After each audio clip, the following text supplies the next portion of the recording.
कहीं जाकर के आदमी को सच्चा सुख और सच्ची शांति मिलती है। एक बार क्या हुआ, एक मछली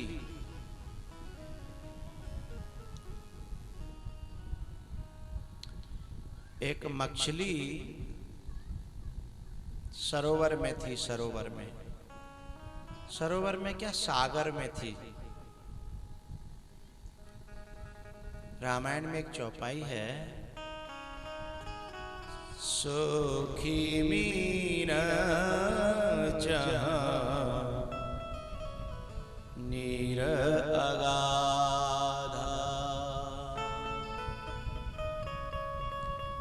सुखी मीना जहाँ नीर अगाधा,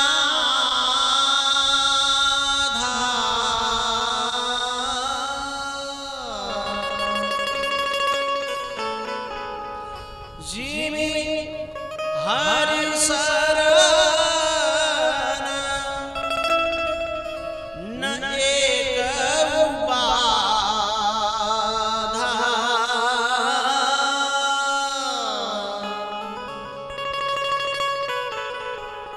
जिमि हरि शरण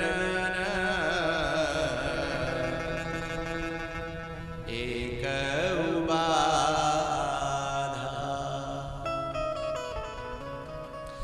सागर में वो मछली बड़ी किलोल करती, बड़ा आनंद लेती, बड़ी मौज कर रही थी, बड़ा सुख था। एक दिन वह मछली की बुद्धि ने और उसको समझाया कि अरे ये सागर में अथाह जल है माना, लेकिन बाई चांस कभी ये जल सूख गया तो हमारा क्या होगा, और बिना जल के तो हम एक क्षण भी रह नहीं सकते। जो हमारा जीवन है जल, तो क्यों ना इस जल के मुख्य स्रोत को खोजा जाए, जाना जाए, पहचाना जाए, बताया जाए, जानकारी की जाए।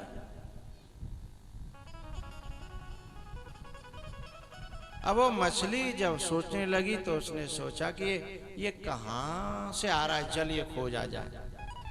तो समुद्र में जो नदियां गिर रही थी ना, तो उसने प्लानिंग की कि ये नदियां ना आए तो ये समुद्र सूख जाएगा। तो क्यों न फिर इन नदियों में जाया जाए, स्रोत को जानने के लिए।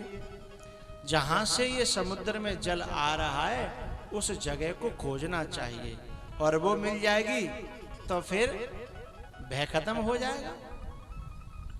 तो वो नदी में चली गई सागर से। फिर उसने सोचा कि काश ये नदी भी कभी सूख गई तो। समझना, जब सागर में थी तो परमात्मा पर अटूट विश्वास था। अब विश्वास जैसे जैसे कम होता जा रहा है, वैसे ही वैसे वो सागर से दूर होती चली जा रही है। परमात्मा पर हमारा विश्वास जैसे जैसे कम होता जाता है, वैसे वैसे हम संसार को पकड़ते हुए चले जाते हैं, दुनिया को पकड़ते हुए चले जाते हैं। ऐसा हो गया तो फिर उसके इंतजाम करते हैं, कभी ऐसा हो गया तो फिर उसके इंतजाम करते हैं। और संदेह जब होता है तो जीवन में दुर्घटनाएं अपने आप आकर्षित होती हैं।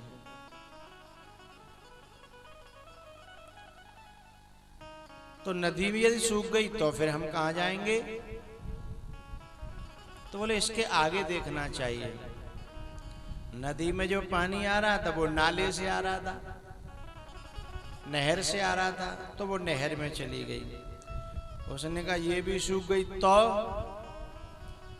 तो जो नहर और नाले में जो पानी आ रहा था, वो जो शहर की जो गंदी नाली थी ना, जो गिर रही थी, उसमें उसने कहा इसमें से आ रहा है पानी। तो वो छट करके वो गंदी नाली में चली गई। उसने देखा धीमी नाली में चल चल के तो ये जो घर की जो मोरी होती है, मोरी कहते हैं, क्या कहते हैं आपके यहाँ, घर में से जो पानी निकलता है, तो वो जो मोरी थी उसने कहा इसमें से आ रहा है पानी। तो ये स्रोत है सागर को भरने का। अब देखने में वो अपनी बुद्धि से सही कर रही है ना, खोज करना अच्छी बात है। उसने कहा इसमें से आ रहा है पानी, ये चलो इसको भी देखते हैं इसमें कहां से आ रहा है। उसने थोड़ी सी उछट्टी मारी और उस मोरी में अंदर घुस के घर में चली गई।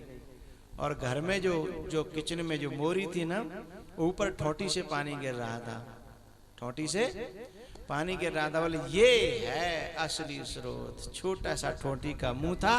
उसने कहा अब यहां से आगे कहीं जा ही नहीं सकते, क्योंकि ठोटी छोटी सी है, उसमें घुस नहीं सकती। उसने कहा मुख्य स्रोत हमने खोज लिया। इतने में कहा वो लाइट चली गई और वो नल था वो बंद हो गया, पानी का स्रोत खत्म हो गया।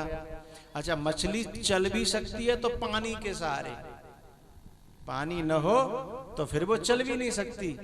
पानी जब तक चल रहा था तब तक तो वो नीचे उतर के जा सकती थी। जब पानी बंद हो गया तो केवल भड़कने लगी, उछटने लगी, अब चल नहीं सकती वो। बस हम लोगों की यही दशा है।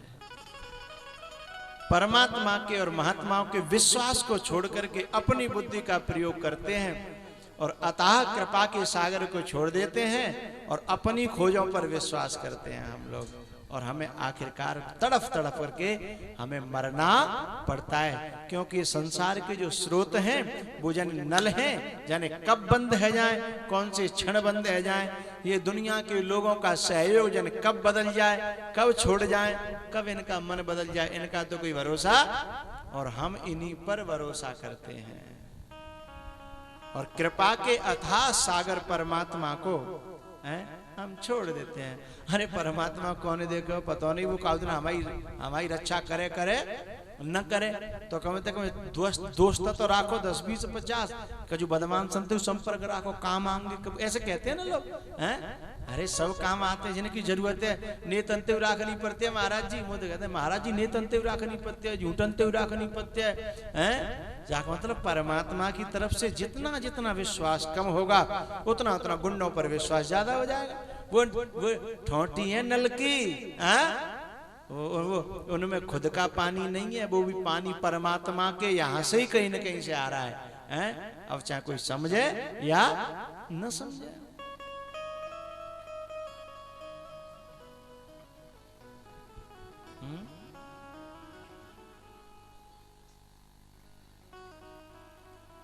बोलना कभी चेहरा बदलता है।